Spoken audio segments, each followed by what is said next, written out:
আসসালামু আলাইকুম সবাইকে। আপনারা সবাই কেমন আছেন? আপনাদের দয়ায় আমি অনেক ভালো আছি।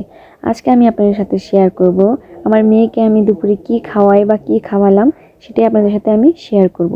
তো সকালে রান্নাবান্না শেষ করে এখন আসলাম দুপুরের খাবার বানানোর জন্য। তো এখন আমি দুপুরে বানাবো হচ্ছে আমার মেয়ের জন্য সিমের বিচি দিয়ে নুডলস রান্না করব। আমার মেয়ে সিমের বিচি খেতে অনেক পছন্দ করে। তাই সিমের বিচি দিয়ে আমি ওকে নুডলসটা রান্না করে দিব।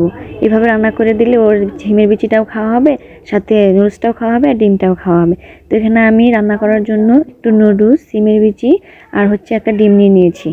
তো নুডলসটা বানানোর জন্য আমি প্রথমে সিমের বিচিগুলো একটু হাফ সেদ্ধ করে নিব, কারণ সিমের বিচি সহ নুডলসটা রান্না করার সময় আমি যদি সেদ্ধ না করে নিই তাহলে রান্না করার সময় সিমের বিচিটা সেদ্ধ হবে না। তাই এটাকে আমি একটু হাফ সেদ্ধ করে নিলাম। সেদ্ধ করে নিয়ে এগুলোকে আমি এখন খোসা ছাড়িয়ে নিব, কারণ খোসা সহ বাচ্চারা খেতে চায় না। সিমের বিচিগুলো আমি ভালো করে ছাড়িয়ে নিলাম। এদিকে আমার মেয়েটাও দুষ্টামি করছিল, আর ওকে আমি কিছু সিম সেদ্ধ করেই খাওয়াচ্ছিলাম, কারণ ও খাওয়ার জন্য বায়না করছিল। তাই ওকে আমি কিছু সিম খাওয়িয়ে দিলাম। এদিকে আমার মেয়েটা ওর বাবার সাথে একটু দুষ্টুমি করছিল, ওর বাবাও ওর সাথে দুষ্টুমি করছিল।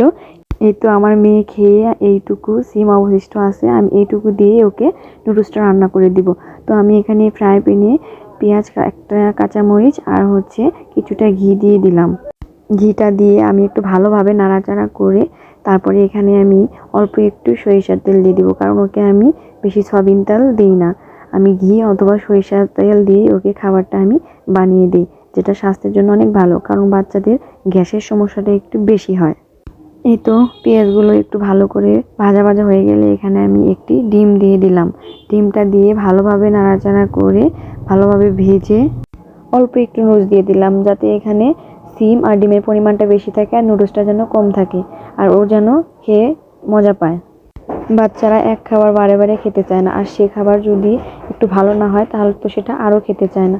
তো এখানে আমি অল্প একটু লবণ দিয়ে দিলাম, কারণ এখানে আমি টেস্টিং সল্ট ব্যবহার করব না, যেটা নুডলসের ভিতরে থাকে ওটা আমি দিব না, কারণ ওটা বাচ্চাদের অনেক ক্ষতি করে। তো আমি এখানে পানি দিয়ে দিলাম।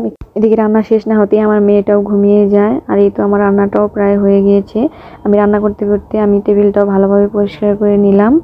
আমার রান্নাটাও প্রায় হয়ে গিয়েছে। পানিটা শুকিয়ে গেলে আমি ভালোভাবে একটু নেড়েচেড়ে তারপরে আমি চুলা থেকে নামিয়ে নিব।